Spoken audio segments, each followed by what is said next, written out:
Hi guys, how are you? Hi, how you doing? How are you? I'm doing great. To start, Richard, I love how niche these two movies have been that you've released back to back. Yeah. Because as a theater nerd, I was like, hell yeah, Blue Moon. And then as a movie nerd, I was like, great, we're just getting very weird niche things for fans.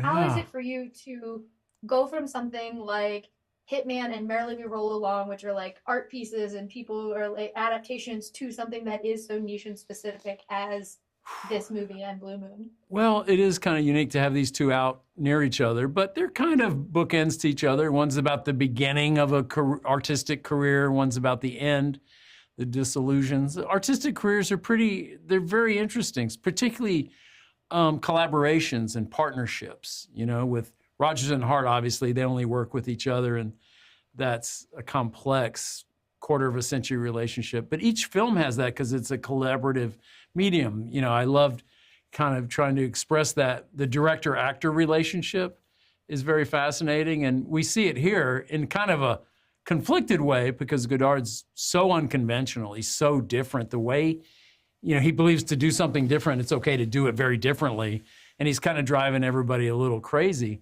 Not Belmondo so much. His sensibility, he's just going to flow with it and have fun with it. But for Seberg, American, studio-trained, different experience, it's a much more. That's really, if there's any conflict in the movie, it lives there. Yeah, and Gabe, I was gonna ask with, Goddard, one of my favorite things is the look that he has in this movie. Like every scene, there's a cigarette hanging out your mouth and you have the sunglasses on, and I was like, I would think this guy was cool even though he was saying insane shit to me. Yeah. For you, when you get on set and you have the sunglasses and the cigarette and everything kind of comes together, how did it feel kind of embodying this director that way and just looking cool as shit as you did it? Yeah, so I had to fake that smoking was cool because I smoked mainly like maybe 900 cigarettes on the whole shoot. So my mouth was like dislocating. So it just didn't feel right for me. But I had to fake like, yeah, it's cool. I'm just smoking and stuff. And also the glasses were kind of a shield also for me to try to not show that I'm not confident as a director making my first film, and I want to make people think that I know exactly what I want to do, but maybe not, you know. And also, all this added to the challenge to make Godard mysterious and interesting to watch. Yeah, well, I wanted to ask both of you this because Richard, so I'm from Pittsburgh, and so when the Clemente documentary came out, I was like, oh, cool, like my dad loved Clemente, it's gonna make me emotional, like I'm excited. And then you appeared, and I was like, why is Richard Linklater in a documentary about Roberto Clemente? And it reminded me of like how much your love of things kind of leads your art and leads your projects. And especially, like I said, these last two, which are so niche but fun. For both of you, which you've kind of been doing it, but I want to know more. What is the one thing that you've always kind of been obsessed with art that people don't talk about enough that you're like, I want more people to be talking about this one thing that I've loved my entire life? Wow. I mean, art is about enthusiasms and passions, and you share it, you experience it when you're making it, and you want to share it. You hope it comes off the work itself. But then I always want to remind people, and I did this a long time ago, like even School of Rock, it's a bunch of kids in a band, but I wanted to show it's fun to create. You know, it's fun to get your friends together and make music or make a play. In this case, it's a bunch of young people putting on a show, for a lot of them, it's their first film. And, you know, we had that same kind of feeling on our set. A lot of the actors in this movie, it was kind of their first film or an opportunity for them, and it was all kind of new and special. So I love the uniqueness of each artistic undertaking is its own universe. It's its own thing. It's optimistic in its very nature because it's something coming into being that could be great, you know? Maybe it always isn't, but it could be. And there's an it's a positive thing.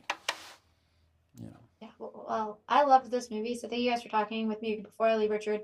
I literally just interviewed Glenn Powell for The Running Man, and I never brought up that you guys broke me with the American Psycho in Hitman.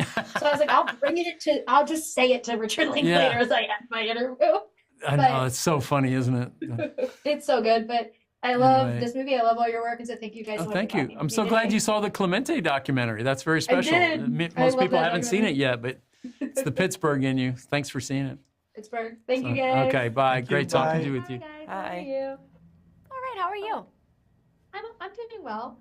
To start, so I know obviously you've worked with Richard before, but I wanted to ask both of you guys, how was it when you got to get on set and it was the set pieces and the costumes and the hair and everything all came together and you could really see the vision that he had for this film? Really cool. Yeah, I think it helped us. Yeah, of course. For sure. It made like 50% of the work because we were in Breathless.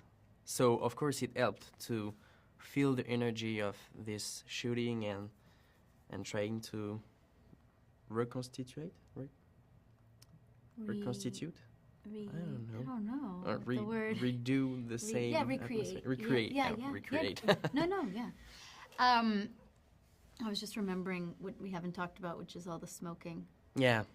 We There's both, so much smoking. We don't smoke, Yeah. and we had to smoke, especially you. Lots. We were smoking all day, and it makes you so nauseous because you have to smoke herbal cigarettes. Yeah. But it did help. It did help Yeah, to of course. get into the zone and Yeah. the vibe. But we were both And so all the smoke. nauseous all the time. That really fits the vibe of the set of 400 Bullets. Yeah, I remember. Nauseous. I remember when we were shooting one of the scenes when I came to visit set and I was smoking Yeah. and eating. but I was so Smoking. mad at myself because I went like this and someone was right in front of me and in the scene I blow the cigarette smoke away, which is so not period accurate because it wasn't rude to smoke then. Obviously, it's a habit that now when we smoke, if you're out, you don't want to blow smoke in someone's face, but that was so not. And I remember being like, Rick, don't use that take. Well, I do want to ask because you talked about period accuracy. I can't even say words today. But what I really love about what Linklater has been doing with this and Blue Moon is how he's trying to capture like a very specific point in art history. And whether it He be, made two like, movies for two different niche obsessions. Yeah, I was Hilarious. like, great. Like, this is my kind of obsessions, but it's like very weird and niche. How does he, though, when you guys are on set, help you like figure out like what of that story you guys need to know for these characters? Like, okay, well, you only need to know X, Y, and Z because that's what was important in that moment, or does he allow you guys as actors to get to kind of explore that all on your own?